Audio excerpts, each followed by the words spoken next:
So here I am, naked girl, drunk, crack pipe in my hand. I hit the crack cocaine. I was like, my God, this is the only reason why I'd make money. This is the only reason why I'm here on this planet.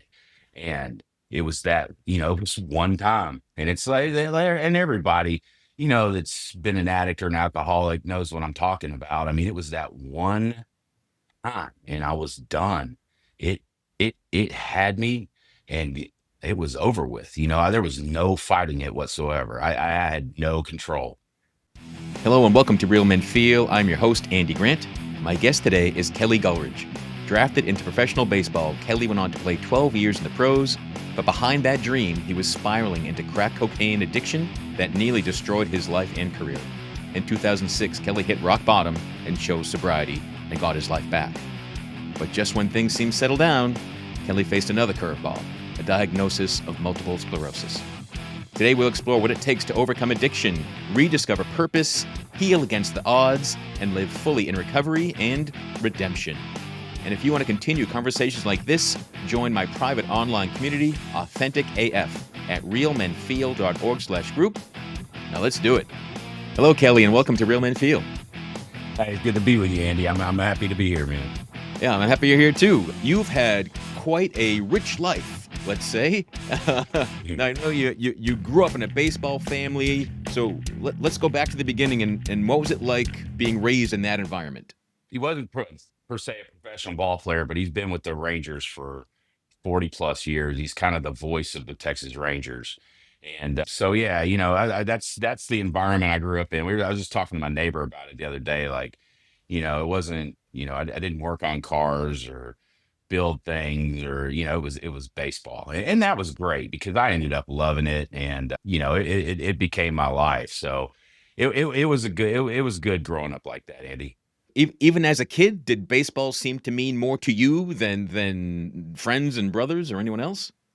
As time grew on, as I got older, I'd say around the age of 12, that's when it became, it started becoming more important than everything. And, I really loved it. And, over the years, I've seen like my dad, like I said, it's life for him. He bleeds blue and red Ranger blood, and it's not per se his God, but it means a lot to him. And, as time progressed, it became kind of it overwhelmed my life and it became who I was. My job and everything became who I was. Because, yeah, you were drafted out of high school, but you decided to go to college. So what went into that decision? Right. So I got drafted in 25th round out of high school, and everybody had been saying I was going to go higher, and it didn't happen. The last thing on earth I wanted to do was go to college, and so the money wasn't there, and then it was a last minute decision. Like I'd been to UT, I'd been to A&M, other places on official visits, and Alabama. I mean, that was, dude, I don't want to go to Alabama. It's I don't know. It just didn't sound very appealing. But I ended up, that was the decision I made. It was actually a really good decision. Those were three of the best years of my life. Got to play in the College World Series. And then my junior year, I got drafted again by the Minnesota Twins, went in the 10th round, and the money was right that time. So it ended up being a really great decision going to the University of Alabama. But in the beginning, man, the last thing I wanted to do was go to college. So What was so off-putting about the idea of college? I wanted to play pro ball. I mean, I wanted to get going. That's what I had been bred to do, man, was play professional baseball. And it had been put on hold for another 3 years. Gotcha. So, All I right. had to wait it out. So you're with the Minnesota Twins. You're a pro ball player. Your dreams come true. So what was the reality? How did that feel? Oh, it was great, man. I was where I wanted to be. Everything was going really well. The things that you don't realize, like I'd gotten a big signing bonus and that money was partially available. It was in a mutual fund, but I had a card, but at the time, that first year with the Twins, I'm getting paid $850 a month. I was in the Midwest League. So we were based out of Davenport, Iowa. So the bus trips are 8, 10 hours and didn't have any friends, very lonely, living in hotel rooms. Had a girlfriend, but not really, and this is kind of where story starts to trail off. But spent a lot of time in strip clubs, and you want to talk about a lonely place, man. That's where a lot of my time was spent. So early in your career, were you playing as much? Were you progressing through the ranks? Were things going as quickly as you had hoped? Yeah, so it, 2001 was my first full season. And by the end of that season, I was number 10 on the prospect list for the Minnesota Twins. So they had me listed out of all their minor league players, number 10. And to preface that, man, this is where the story gets kind of crazy. So that same year, we're in Lansing, Michigan. We're playing the Lansing Lugnuts. Like I said, things are going great. Never really drank a little bit, never ever done a drug ever in my life, right? Like I said earlier, I said there was a lot of strip clubs. And it had become an art at this point, like going to a strip club and being able to pick up a girl and take her home. It was a lot easier than going to a bar. It was a lot easier than having a girlfriend. That was my lifestyle. It wasn't everybody's lifestyle, but it was the way I rolled. And so one night in Lansing, Michigan, after a game, this is about midway through the 2001 season, go to the strip club, hanging out. Girl comes up, talking to her, and she's like, "I'm gonna take you home." And I said, "Okay, let's go."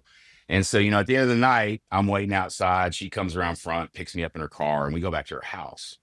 Well, I grew up in the Dallas Fort Worth area, and I'd been around people that had done cocaine and seen it 100 times, but I was inebriated. There's a naked girl sitting in front of me. She breaks out a test tube, cooks the cocaine up into crack, and naked girl, drunk, okay, and nobody tell no, no, the all the dare education. George W. Bush actually came to my dare graduation in elementary school. Don't do drugs, right? But nobody really explained to me the significance of it or how powerful a drug is. It like I didn't know. I'm Kelley Gulledge. I'm a professional baseball player. I'm more powerful than that. It's going to take a lot more than one time to knock me down. So here I am, naked girl, drunk, crack pipe in my hand. I hit the crack cocaine. It's one of those things that knocked you back. I was like, my God, this is the only reason why I make money. This is the only reason why I'm here on this planet. And it was that, it was one time. And it's like, and everybody, that's been an addict or an alcoholic knows what I'm talking about. I mean, it was that one time and I was done. It it had me and it was over with. There was no fighting it whatsoever. I had no control. So that one time led to a 7-year ordeal, man. I was addicted to crack cocaine for 7 years. And it always when I tell this story, it's some people laugh, because I went straight from alcohol to crack, man. There was no, but that's how I am, man. 100% all the time, man. All in, baby. So yeah, I was all in with the crack, man.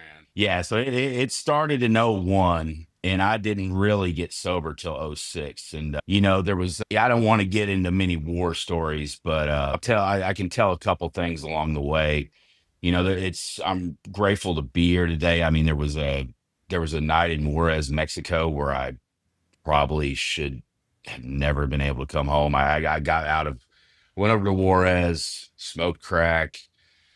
Phone ran out of juice. Cards got cut off.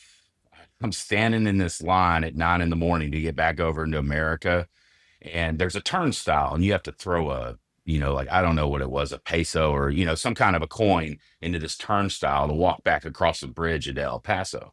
Well, I didn't have any money on me. Like I said, my card had been cut off by my bank.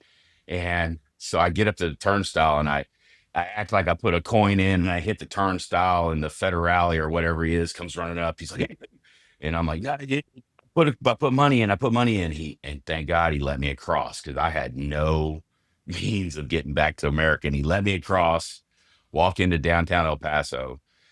The Holiday Inn where the team's staying at is about 10 miles away from downtown. Like I said, cards cut off, phone doesn't work.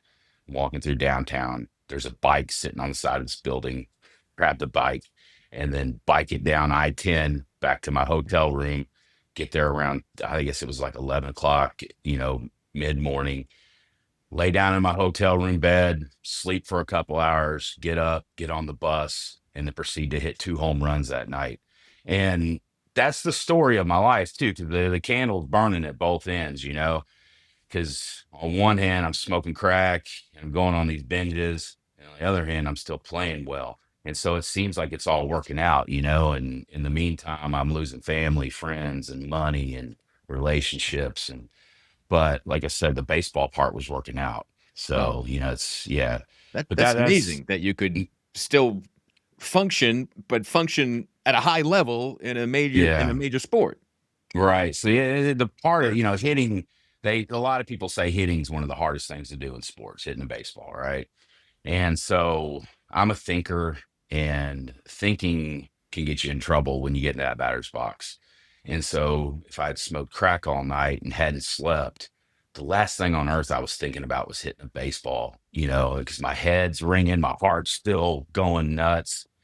And so I hit better, man. And that's the sick part of it, because I wasn't thinking about what I was doing, and it just happened.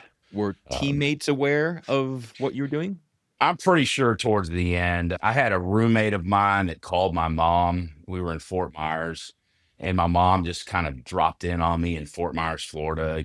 He flew in from Texas, and just trying to check up on me and see if and everything was okay. I think a good addict alcoholic really thinks that they're hiding it from everybody, but I'm pretty sure a lot of people knew, so I know for sure at least one teammate knew, because he called my mom on me, and we're grown men, and here's my mom coming to Fort Myers, checking in on me. Part of it was, and like I said, I grew up in a Leave It to Beaver family. My mom and dad are great.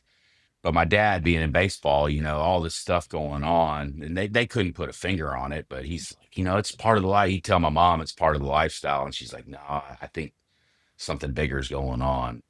I'll tell the story of how I got sober. I was in big league spring training with the Cincinnati Reds in 2006. And my roommate was from West Palm Beach. He had obviously driven over to Sarasota, and I'd flown in for spring training.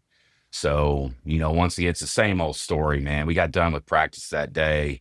He's like, "Hey, you want to go to strip club?" I said, "Sure." So we jump in his car, drive a strip club, have a few drinks, then drive back to the hotel.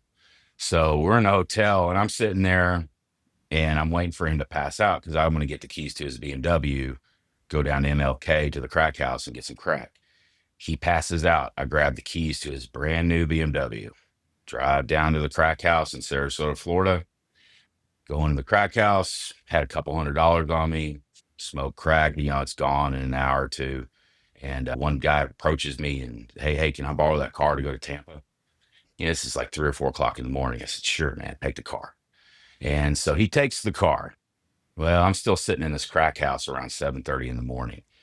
No car, cracked out of my mind. Practice starts at 8. And I'm careful, like, this is part of it, like, because I've never had a thought like this ever in my life. But I remember I'm walking down, and it's so vivid. I'm walking down US 41, Tom Miami Trail in Sarasota. And I remember thinking, hey, man, it's all over. You've thrown everything in the trash. It's all gone. And I was, I'd never really had suicidal thoughts before, because as I'll explain later when I got into rehab, but I felt like I was I'm God, that's kind of how I saw myself. And I wanted to just throw myself in front of a car, that morning. And never really, that's the only time in my life I've ever had a thought like that where I wanted to kill myself. But something grabbed a hold of me that morning, and I walked over to a payphone, called my mom, and I'll try not to cry on you, but my mom, she said, "Hey, get back to the hotel, or we can get you back to Texas." I said, "All right." So, I did what she told me to do. Got back to the hotel. The police were there. There's still no car. You know, Cars in some crab dealer's hands. And good part of the story, the car came back the next day. I guess I wasn't there to see it. I was already on a plane back to Texas. Cincinnati Reds released me on the spot. I went back to Texas, and then that's when we started trying to figure things out. So, but yeah, got back to Texas. And, even at that point, and, in this whole 7 years, 3 MLB drug tests failed, lost 2 cars at this point. I lost my own. I had a big truck on 24-inch wheels, that I same type of thing had happened and it never came back.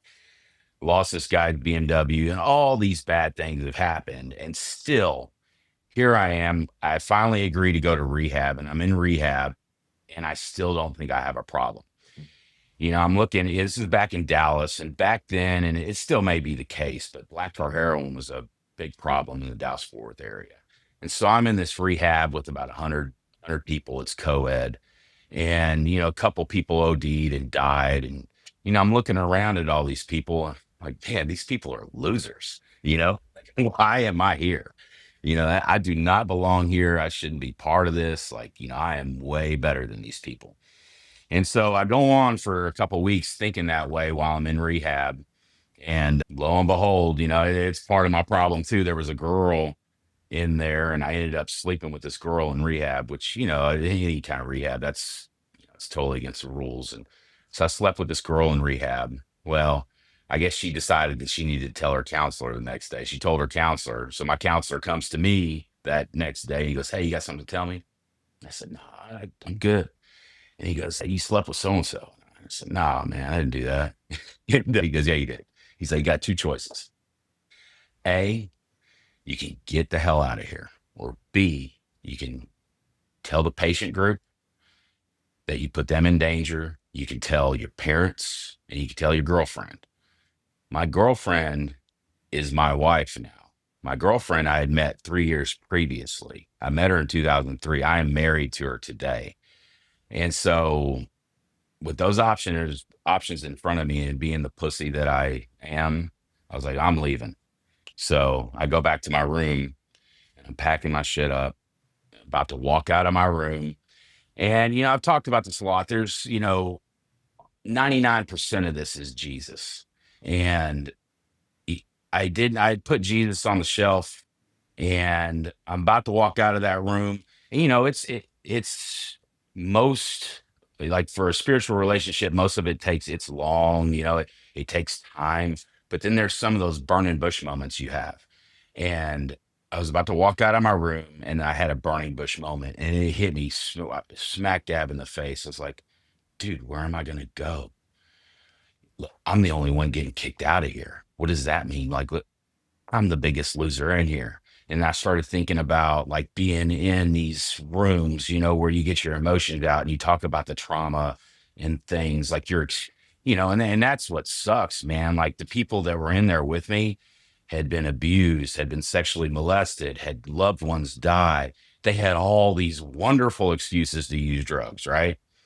That a normal, it sucks, man. And I get it, man. I understand why you use drugs. Nothing like that ever happened to me. I didn't have any excuses. I just wanted to have more fun, and that it hit. I was like, dude, I'm the most selfish person in here. I'm a son of a bitch, And then like I said, that's when I made the decision. I was like, dude, I got to take this serious, man. I'm really screwed up because I don't have these excuses. I don't have anywhere to go. And I have a serious problem. I can't stop on my own, And so I took that first step. And the next 2 weeks were a breeze. I got out of there, man. My wife now, she was, I had to tell my parents and my girlfriend at the time, who is my wife now, like things got things got crazy. It wasn't good. But dude, I stayed sober, man, and got out of rehab. I did the whole, yeah, that's part of the story too, man. Like, yeah, I grew up Catholic, yeah, and I can go to a church and rip it apart, right? And so I got out of rehab. Didn't really want to go to church. I was like, yeah, I'm gonna try this AA thing. So I was doing 2 to 3 meetings a day, and I hit it hard, man. I was a sponsor within a couple months. There was this really aggressive program in Dallas that I went to, and they were all about getting through the steps as quick as you can, and then starting to be a sponsor. And so I hit the AA hard. Did it for years, but I remember. I remember. Yeah, like I said, I could tear a church apart, and part of it, man, like looking at it as religion, that's the whole thing. It's your own spiritual relationship. And I should have listened to those words, because I remember being in AA one day. This is years into it. And the guy in the back stood up and he's like, "Hey, my name's so and so. And, I got 30 years sobriety. My higher power is the future." And when I heard that, man, because there's crackheads fresh off the street in there. And I'm thinking, the future, man, come on, dude. It just kind of rubbed me the wrong way. And I was like, AA's a church. I'm getting the hell out of here, man. So I left AA for years, man. But through my sobriety, man, like I've learned AA, church, nature, my family, anything and everything I do, it's all tools just to help me grow my spiritual relationship. Mm. And so I try to go in with an open mind everywhere I go now, and use whatever it may be to help grow my own relationship with God, with Jesus Christ. So, Jesus is real. And I was thinking about this, man. This was in 2003 in New Britain, Connecticut. And, when it first happened and a year or two afterward, I had forgotten about it. I just thought it was a dream. And I remember, I was midway in my addiction, heavy into it. And I was doing, this is New Britain, Connecticut. And there was tons of what I needed up there as far as drugs. And I was laying in bed, and like I said, I thought it was a dream, but I was awoken to four hooded figures. I had two at my shoulder and two at my feet. They had hoods on, their faces were pitch black. You couldn't see any facial features. And I remember being scared out of my mind, and I couldn't move. I couldn't talk. And that was the scary part, because I couldn't move my arms. I couldn't move my legs. It was like they were holding me down. They were pinning me. And I remember letting out after, I don't know how long it was. I finally got out a yell, and then they disappeared. And for the longest time, I thought it was a dream, and I didn't think it was real. And, over the years, like I've come to find out, I mean, dude, like that man, I don't want to give him too much time on your show, but the devil exists, man. The evil is out there, man. And, that evil was in my heart, and I'm grateful that I've got the relationship I have now, and that I've been able to.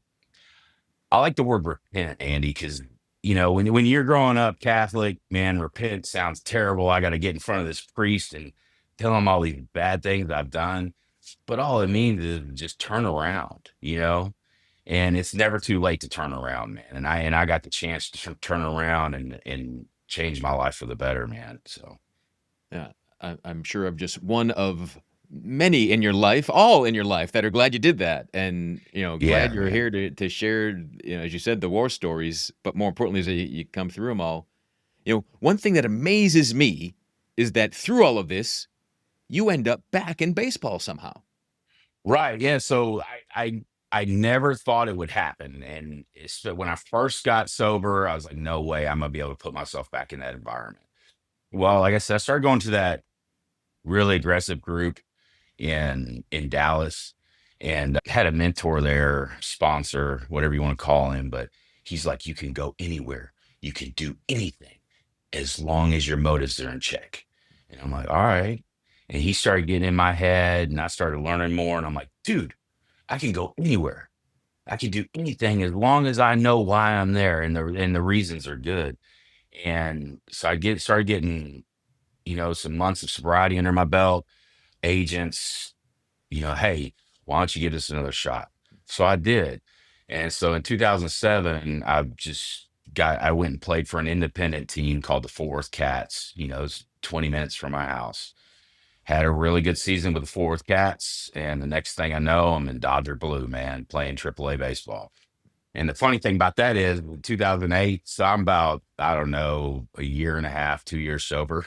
And I'm living in the Gold Nugget on the downtown in Las Vegas, man.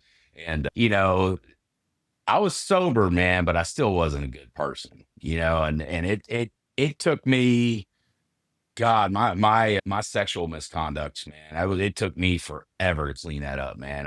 It took me until about 2011, end of 2011, before I became a one woman man. And as far as my morals go, and what Jesus wants me to do, and that to the standard I am now, But back, in Vegas, I was a wild man, but I stayed sober, man. So, but yeah, I got to play for another 6 years after that, man. And I don't know how much it weighed into it, because the three MLB drug tests I'd failed, and some of the things I had done. I don't know how much I drug my name through the dirt, and I wasn't given the greatest opportunity, but I was given an opportunity, man. And, I'm blessed for that because, I got a uniform on, man, and I'm getting paid to play baseball. So, it's fine. So, In hindsight, any idea what was the final thing, or maybe it wasn't the final thing, but that they got your, as you said, your morality just to lock in finally? it was just like I kept growing in the spirit, man. And so, you know, and I had another guy explain to me, he's like, dude, it may have been a hypothetical character that he was talking about. He's like, I had a buddy of mine who got sober, and his goal was to sleep with one woman a week. And so he got to that goal. He stopped sleeping with multiple women a week. And so he started sleeping with one woman a week. And then he's like, I'm going to sleep with one woman a month and, one woman a year. I'm going to make it a goal to have a girlfriend and just be faithful to her. And then, I'm going to make it a goal to get married and have a wife that I'm faithful to. And it was kind of like that for me, man. Like, it was step by step, and with that being said too, like I said, I still am a selfish person, not as much as I was back then. But my wife, Sylvia, who I met in 2003, has been has been unbelievable, and had my back, and she's seen, well, the way she explains it, she's like, I know what you were capable of. And that's why I stayed. And we have a great marriage. Like I said, we've been together since 2003. We got married in 2013, and it took me forever to see that, because I was such a selfish person. I couldn't see past myself, her love, and I see it. I'm grateful, man. I get to wake up every day with her, man, and it's awesome feeling, man. So, but it was step by step, man. Like I said, I was screwed up sexually too, man. I was a hoe, so. One of the things that is amazing in all of your roller coaster ride, and we're not done. I know, yeah. The only things that really still bring out the emotion in you is talking about your mom and talking about your wife. Yeah, man. So we And talk about like divine intervention and Jesus, but man, is there divine motherly love? Is it someone well, seeing you the way you don't see yourself? Like, well, that's the thing too, and that's what, 'cause I don't go to AA a lot. We go to church every Sunday, but as far as giving back, like I'll see a guy out on the streets, that's probably a drug addict, and I'll look at him and I'm like, damn, that's gotta suck, man, because for me, dude, I had a great support system, man. I had a mom and a dad that loved me, that would go to the end of the earth for me. I had a girlfriend and a wife now that, I mean, she's got a hat that says she's first generation Mexican, man. And she's got a hat that says ride or die. She's got a little gangster in her, but she's like, I'm your ride or die bitch. And I'm like, I know you are. So, but yeah, man, I was blessed in that fact too, because I had people around me that really freaking cared. And I know other people do too, but some don't, man. And then that sucks. And so I'm grateful for that, man. at some point, the next thing for you, Yeah. you begin waking up with kind of a feeling of numbness. Right. So towards the end of my career, I would have this was in 2011, 2012. I'd have these weird things where I'd tilt my head down and I get these electric shocks in my fingers and toes. And so I just marked it off as being tired. I'm wearing myself out playing baseball every day. That's what it is. And progressed to 2013. I wake up and my left foot's numb. I was like, why is my left? I had no idea why it was numb, and it stayed numb the entire freaking day. And I had never experienced anything like that in my life. So, long story short, by the end of the fifth day, neck down was numb couldn't feel anything, lost control of my bowels. When I would try to walk, I couldn't feel the ground, so I didn't know where I was stepping. I was halfway falling down. And at that point, it was that fifth day, my wife come home and she said, she wasn't, we were about to get married. And she said, you need to go to the emergency room. I said, nah, it'll be fine. It's going to go away. Well, she convinced me and we got up there. I'm thinking I've had a stroke or something. And they run the MRIs and everything. And they come back that first time in 2013. They said I had this thing called transverse myelitis, and they said, "Hey, you got transverse myelitis. 5 years from now, if you don't have another event, you're fine." Well, I took that all. I took that as with a grain of salt. Of all right, one time event, no big deal. It's I don't know what caused it, but I should be fine. Well, fast forward to 2017. I'm here in Alabama. We'd moved here. My mom and dad had gotten divorced in 2012. And she moved to Alabama to be closer to her sister. So in 2016, we moved here to be closer to my mom. 2017, same exact thing happens. I go to the University of Alabama, Birmingham Medical Clinic. They run an MRI. I remember this is a funny story. So I'm in the bed, I'm laying there, and there's a med student in the room. He'd come in that morning before the doctor, and he's like, "Hey, we got the results of your MRI back." And I'm like, "Yeah." I was like, and I already been doing a bunch of research on my phone at this point. And he goes, "Yeah, man, wait for a doctor to come in and explain it to you." I said, "Well, what'd you see?" He goes, "Well, nah." I was like, "Well, what was it?" And he goes, "Well, we saw a couple lesions." And when he said the word lesion, dude, this big dude just started bawling, right? And the med student runs out of the room, scared to death. But at that point, I knew I had multiple sclerosis, man. And for the next, God, man, for the next like 3 or 4 weeks, it was, I was depressed, man. I mean, I cried every single day. And to that point, I guess my son he was old enough to walk. He didn't understand what was going on. But I'm looking at this kid, my son, and I'm like, he's gonna have a daddy that's gonna be in a wheelchair. I like this is terrible. This is yeah. I was devastated, man. It was just got diagnosed with a chronic debilitating disease, and read all these stories about people in wheelchairs and they can't walk and this and that. I didn't know what I was gonna do, and had gone home and laid in bed for 3 weeks, didn't move. And my wife and my mom had been hovering over me and doing a bunch of research. Didn't get a ton of direction from the neurologist. We were handed a bunch of packets with different medications, had no idea which one to take. And my wife and my mom had found this doctor. Her name's Dr. Terry Walls. She's written a book called The Walls Protocol. And it's a lifestyle, it's a way to live. It's a healthy type living lifestyle, and it has food, vitamins, minerals, hormones, the whole gamut, man. And they had been studying all this, and I remember it was about 3 or 4 weeks in.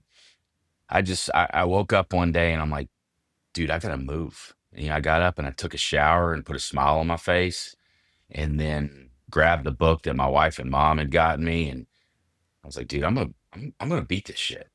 And so I started living that way, man. And it's like, no gluten, no grains, no dairy, no nightshades.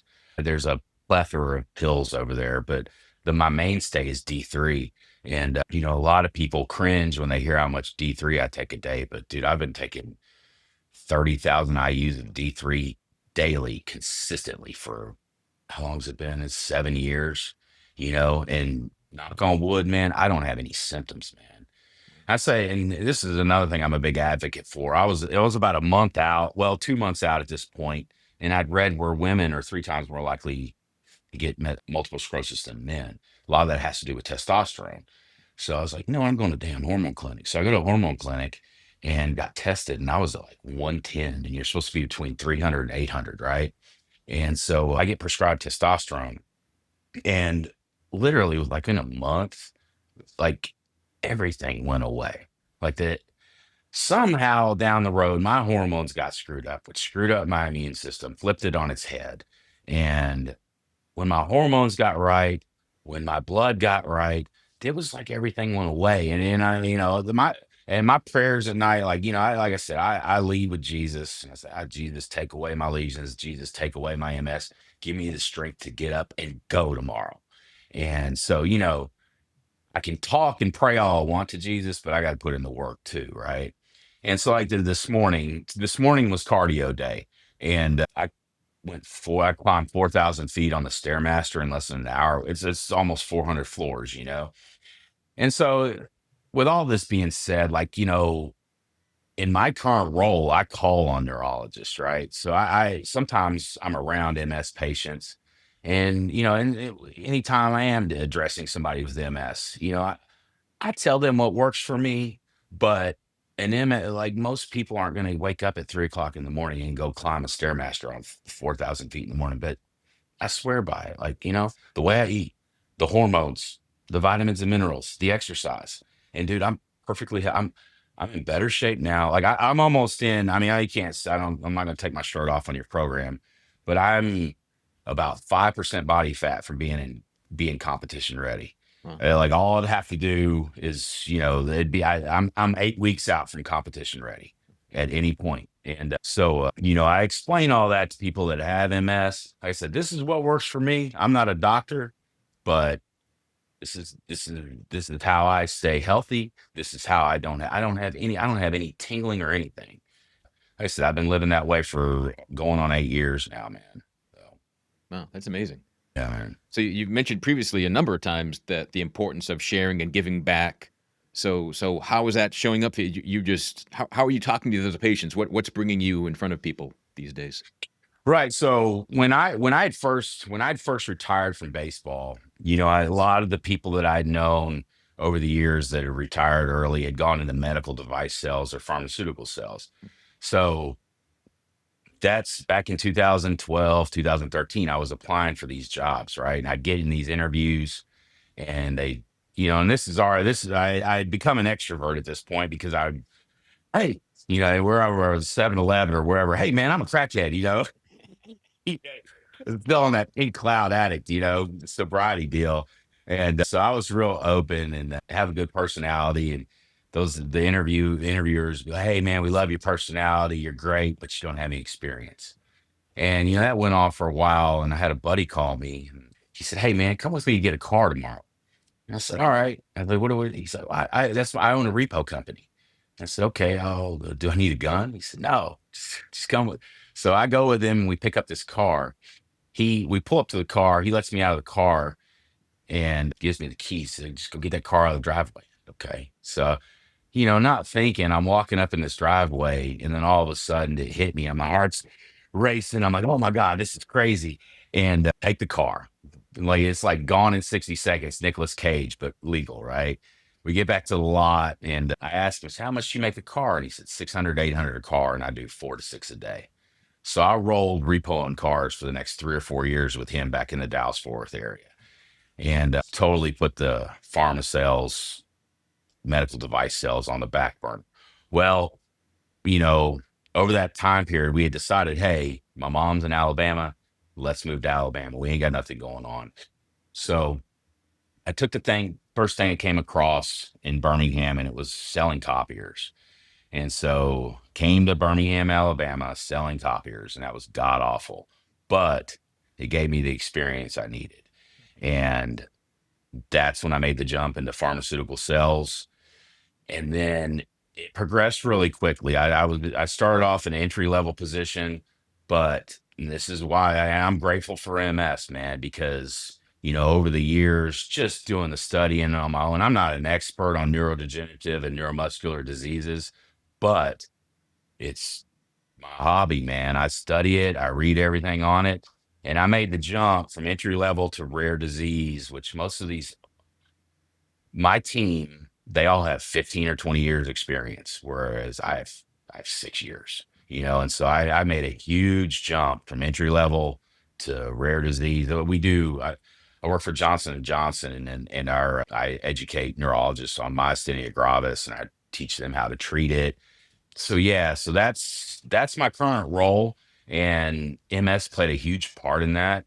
And so I get to be around neurologists all day. I get to talk to them about how I live.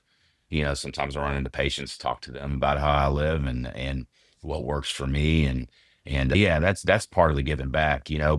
But the biggest part of giving back is, like I said, I don't spend a lot of time in AA, and we go to church once a week. And I've discovered over the years that, like I said, talking about 7-Eleven, but like 7-Eleven or Circle K or at the gym or when I pull up at a stop sign and and this may be controversial, but if there's a dude at a stop sign asking for cash, dude, I know what it is not to have money. I know what it is to want to be high and not be able to get high. And I'm giving the dude, if I got $100 on me, I'm giving him $100. I'm gonna give him $100. Say, hey, dude, Jesus loves you. It ain't got to be like this. Do what you need to do, man. And if he takes $100 and goes and buys whatever, man, that's man. At least he got some comfort, dude. At least he didn't do anything crazy like steal something or rob somebody, man. And so those are the things that I do, man. Like just talking to people in my daily life. Like just yesterday, yeah, I had a nurse come in and she's like, man, you have an awesome testimony. We tell my friend, and so I don't worry if people judge me. And I've seen it in some people's eyes, like when you tell them you're a crackhead, you know, like sometimes I do it for the shock value, and other times I just tell them I'm an addict. It's great. Sometimes you want to see people's aghast at it, just so because they don't picture that. And it is what it is. But anywhere I'm at, man, is if I have the opportunity, man, I'm telling my testimony. Because I mean, there's addicts and alcohol. It's a epidemic, man, and run into them every day. And if they hear me talk about it, maybe it might help them in the future, man. So, Kaylee, looking back on your whole journey, what stands out as the thing that you are most proud of? Most proud of, there's a couple things, man, but I'm most proud of the relationship because my mom. So it's a funny story. So I grew up Catholic. My mom's still Catholic, right? And she was the spiritual person in our family. Like I said, my dad, like, I love my dad. He's a great guy. I'm gonna tell him to listen to this because I love him. And but my mom was a spiritual backbone, and she was the one that always tried to make church a priority and get us to Sunday school and do things like that. And baseball was such a priority. And for me, it was a priority, man. It wasn't just my dad, man. I was like, God, look, got to practice, got to do this, got to do that. Man, if we're playing on Sunday, all right, we're going to day, we're going to a baseball game, you know? And my mom, that's all she wanted us. She wanted us to have a relationship with God. She wanted us to know Jesus Christ. And this was just last week. My mom, I remember, I'll never forget, like, I go to a non denominational church, I don't I I hate labels, man. And politically I'm a libertarian. Religiously, I'm just a follower of Jesus, man. Like I don't want to be labeled left or right. I don't want to be labeled as a Catholic or Baptist or whatever. Dude, I just follow Jesus, man. And I don't. So, anyways, I got rebaptized. My mom's like, "What did you do?" I was like, "I got rebaptized, Mom." This was years back. And she's like, "That's sacrilegious. You've already been baptized." And I'm like, "Yeah, Mom, that was for you. This one was for me." So I wanted people to know that I have a relationship with God, with Jesus. And she's kind of been accepting of that. But just last week we were talking, and she's like, I've been reading the Bible and been going to church, been going to mass, and it would be awesome if you started going back to mass. And I was like, Mom, look, I, I have a relationship with Jesus. You try not to cry again, but I have a relationship with Jesus, Mom. And you should be proud of that because you're the one that got that going. You're the one that planted that seed in my heart from the very get go. And now I have a relationship with Jesus because of you. All right. So I don't need to go to Catholic mass. I'm gonna go where I damn well please. So I'm proud of the relationship I have with Jesus. And I'm also really proud of my family, man, because through it all, in my fuzz, in all the confusion of being doped out of my mind for 7 years, I came through that hell with the most perfect person, and I'm proud of my family and I'm proud of my wife, man, because God, how did that happen, dude? You know? So, and I don't know if sick people seek sick people, and I can't say that. She's gonna listen to this. I didn't say she was sick, but she did some growing along the way too. So she might have been a, what is it called, a uh, Codependent? codependent. There you go, man. She's never had a drug and alcohol problem, but she had a Kelly problem. And she liked to fix Kelly, and she no longer has to fix Kelly, man. Yeah, So, beautiful. but yeah, those are the things I'm most proud of. I'm proud of my relationship with Jesus, and I'm proud of my family, man, because dude, it's a miracle. Like, I didn't even tell the story how, it's a miracle how we met, man. We met, and this is, dude, have you ever been to Stockton, California? No. It's Stockton is like the worst place for somebody addicted to crack cocaine to be. It's terrible there. So I was in Stockton in 2003, at the height of my addiction.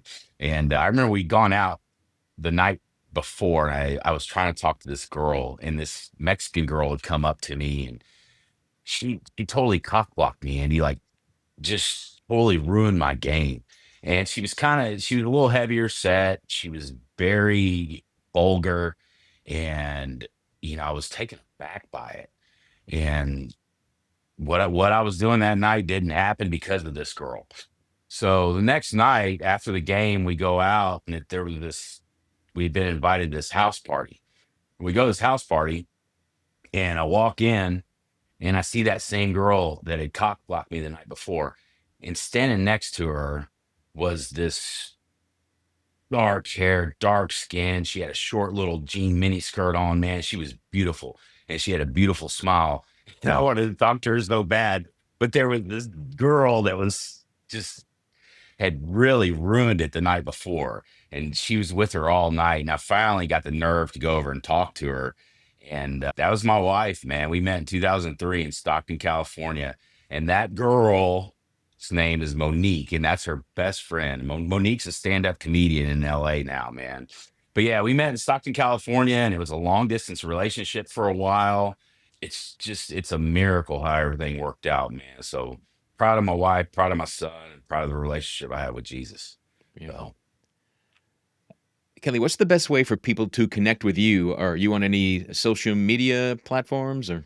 the only social media I have right now, I'm on LinkedIn. A long time ago, it was I I had Facebook and things like that, but I realized like it was more drama than anything. So I've limited myself to LinkedIn. But you can find me on LinkedIn if you want to send me a message or want to talk. It's just type in Kelley Gulledge. You'll find me on LinkedIn. So And finally, Kelley, what do you wish more men knew?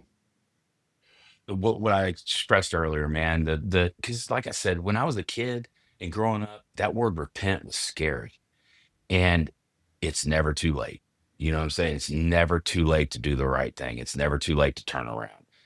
You always have an opportunity until your last breath to turn around. I don't always say this to people. I don't know if I ever say this to people. I am super proud of you.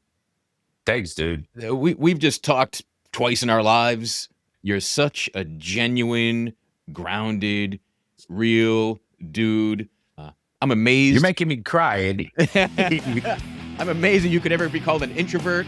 But yeah, you were, divine intervention. You're blessed. You're chosen. You were meant to not just survive this, but to thrive this. Yeah, man. And just kudos to you, and nothing but love for you and your entire family. Dude, I appreciate it, Andy, and thanks for giving me this opportunity. This is another way to give back, man. So I really appreciate it. Man, what an incredible journey for Kelley, from despair to purpose multiple times. Kelley reminds us all that no matter how far down you might fall, you can always come back. Redemption is always possible. If today's conversation moved you, remember, you don't have to go through life alone. Join me and other men committed to living with authenticity, courage, and connection inside my online community, Authentic AF, to where the real conversations can happen. Sign up at realmenfeel.org/group. And until next time, be good to yourself.